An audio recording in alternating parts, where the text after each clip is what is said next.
Oh dear. Right. So what do we got here? Right. Well, let's talk about this. So we need to talk about this because we talked about it before. But the Forbes article has been released. They spent $270 million on the Marvels. Yeah, I think Valiant Renegade or somebody like that had discovered this before they did, but we're not surprised. This is the same stuff we've been hearing for a while. They've been basically having to Two admit that they hundred spent a hell of a lot more than that. and $70 million. Yeah, Why we on just earth would you do that?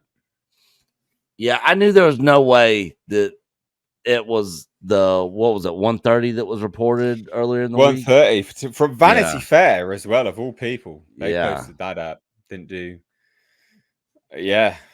The editor over there is probably like, "Oh my god, we got to confirm this stuff more before we release it." Yeah, it's pretty embarrassing that Forbes is coming out and sort of clarifying what Vanity Fair, the movie publication, should be getting right as well. Yep. So with the 270, and then you're looking at another what 130 Well, I mean, maybe on marketing. at the very least 130 on marketing. They've not done a lot of marketing, but they've done a little bit. So you're looking at 400 million total, Uh, and then after the theaters get their cost, so this thing's gonna have to make like what 650 million or so to break even. Tom, well, close to 800. Close to 800 to break even. So, yeah, 50% of theatre cuts. If it's 400 million all in, you'd have to get close to 800 million to break even. Like At you're looking least, at, it's going to have to be $1 billion movie for them to consider it to be a success. And that's what we've been saying for a while now. Is this is the problem? They've pretty much structured these films to where they are make or break at $1 billion. And if they don't hit that, then they're fucked. I think what's hilarious about this, right? Because obviously they have all the rundown of stuff and what costs money and things, right? Yeah. In this, one of the things which was so expensive, which they spent like a crazy sum of money on, was where is it? The exact thing. $30 million on staff. $30 million of stuff. They made an entire movie for $85 million called The Creator. Yep. Not on sound stages, on location, and the CGI looks better than the CGI in this. What? $30 million on staff. And it's only 240 people. I mean, I would be like, is this really needed? Like, I mean, I've said it 100 times here on this stream before. Like, they have got to get these budgets under control for these movies. That's not so bad compared to what some of these actors are taking home. That's the bigger problem. Because 29 million right there, I bet you that's almost what Brie Larson took home herself. Yeah, I know. Well, absolutely, because she's on like. So if you're hiring a whole staff for that, that's not so bad. But yeah, you could probably slim that down. And that's the second problem with all these movies is the union bullshit. And that's why The Creator was able to be made for so cheap, is because they avoided as much of the extra expenditures as they could. Yeah. Well, they filmed it out in Southeast Asia on location. This is what I mean, Eric, because everyone's always like, "Oh, small well, crew, tiny crew," and they need, the, they act like they have to have it on sound stages to get all this CG, fully render these worlds. And they don't. The Creator is live action with a fully CGI environment around them, basically. Massive buildings and structures and, bombers flying through and aliens walking around, not aliens, robots walking around. Like, come on now. You're telling me you have to have a soundstage? You are full of and green screens. I didn't see any of that in the Creator behind the scenes. Didn't see any green screens actually.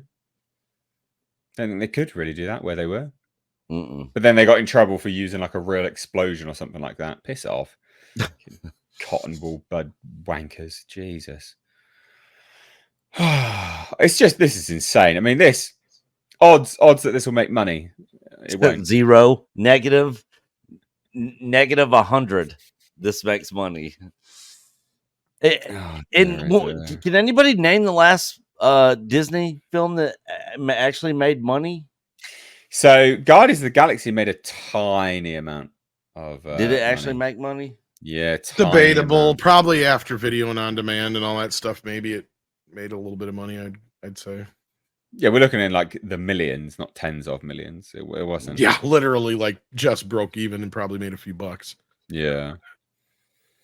Which is crazy as well, because they spent more on this than they did Guardians of the Galaxy.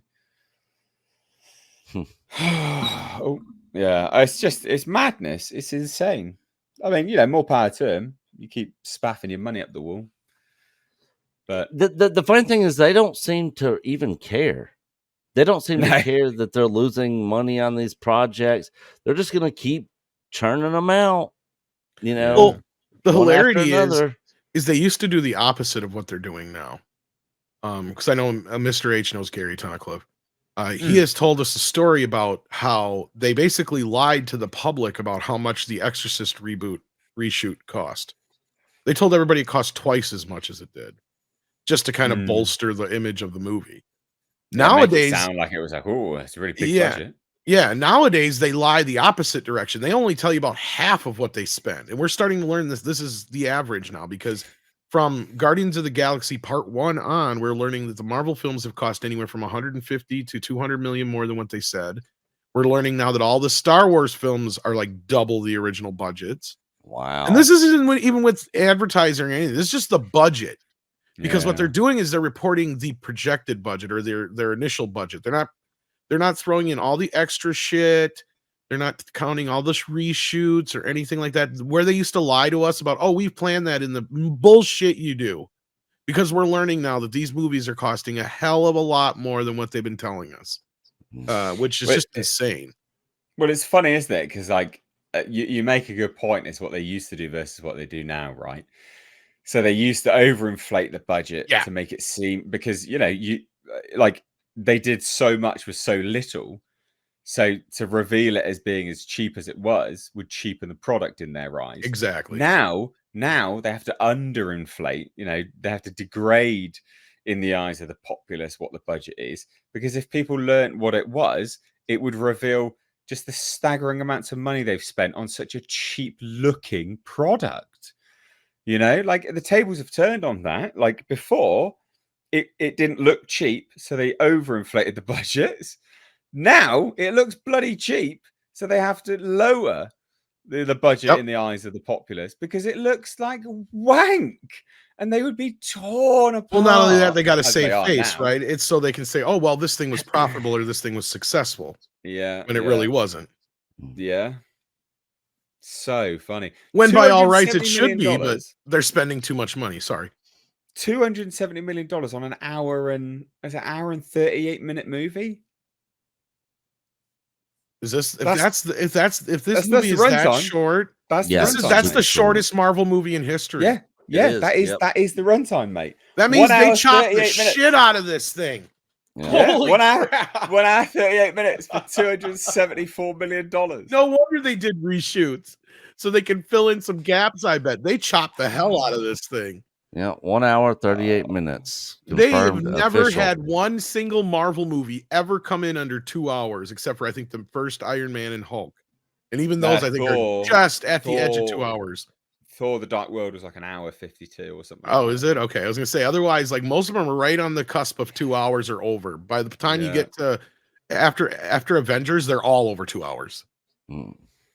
Yeah, honestly, Disney under your Fox banner or 20th Century, whatever that shit you dropped the name. Yeah, you've got Gareth Edwards. Hey, he was under your Disney banner at one point with Lucasfilm. Right? You can do amazing things with tiny budgets. Give him your money. Give him the next Hulk movie. Reboot the Marvel universe. Give him the Hulk movie. He'd do great things. He just fuck X-Men. off to some. Yeah, he'd just piss off to some random woods somewhere with some actors and some tiny little crew, and you get a great movie. Tiny budget as well. Do really well with X-Men, actually. I think. Yeah. Yep. these budgets are mental. $274 million for an hour and 38 minutes.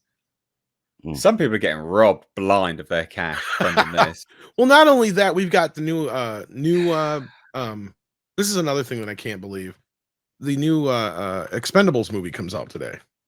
Yes. Oh yeah, that's right. Yeah. Let me see what the budget is on that, because I know the first three were actually fairly okay. So this one's modestly budgeted too. These guys know how to make a movie. The Expendables 4 has $100 million budget.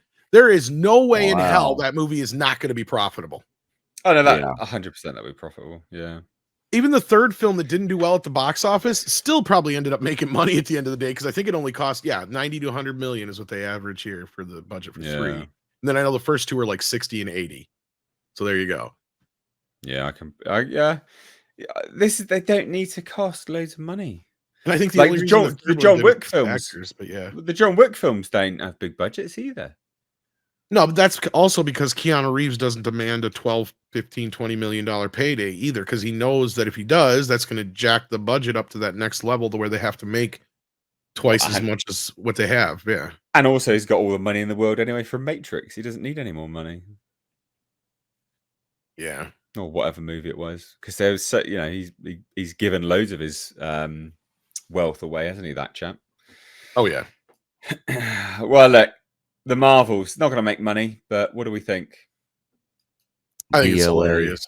It's still good. Yeah. The fact that this is 98 minutes, that makes me laugh. It really makes me laugh. For 98 minutes for $274 million. Yep. And this movie originally was supposed to come out this past July. Yep. And then they moved it to August or September, I think. And then they moved it again to November. And the funny thing is they moved it to November after the next investor call meeting. So they're like, all right, we got this investor call meeting. Let's push this thing right past that so we don't got to talk about it or anything, because this thing is going to flop so hard. It's so bad. Well, and I'm sure that's why they went into reshoots and pushed it back. It had very little to do with anything other than the movie probably sucked and tested poorly. That would be my guess. And usually when you do that and you do some reshoots and you truncate a movie, because I guarantee you the original cut of this movie was somewhere in the 2.5 to 240 range, I bet. Because that's their average. And it probably tested poorly. So they went and shot a few scenes to kind of clean up some of the loose ends so they could truncate it down to 98 minutes. And the other reason they probably did that is so they can get more showings in, because they know. Yeah. That is exactly what I said in my video about this, is that they would have done that because they know full well that their movies are front loaded. They know full well that the word of mouth is going to be bad. Yep. So they're going to try and get as many people in opening weekend as possible by having as many showings available as possible. And it's on IMAX now as well. That's it. That's the reason. That's why they've chopped it up to high heaven. Because they're like, right, we'll get as many as possible, just make as much money as possible, and then just turn our back on it. Done. This is going to feel like a choppy mess. I have a feeling already. Yeah, massively. The theaters after the first weekend are probably gonna be like, all right, we need to limit how many times we're showing this thing, because people aren't showing up for this. Well, just the fact that you get multiple showings. If you have a movie that's over 2 hours and some long, that's one less showing in a day you can get. Yeah. You keep it under 2 hours, you get an extra showing in a day. Yeah. If not more than one extra showing in some cases, if it's short enough. Mm. This is why kids' movies usually do well when they're shorter, because they get a lot more daytime screenings of them. Yeah.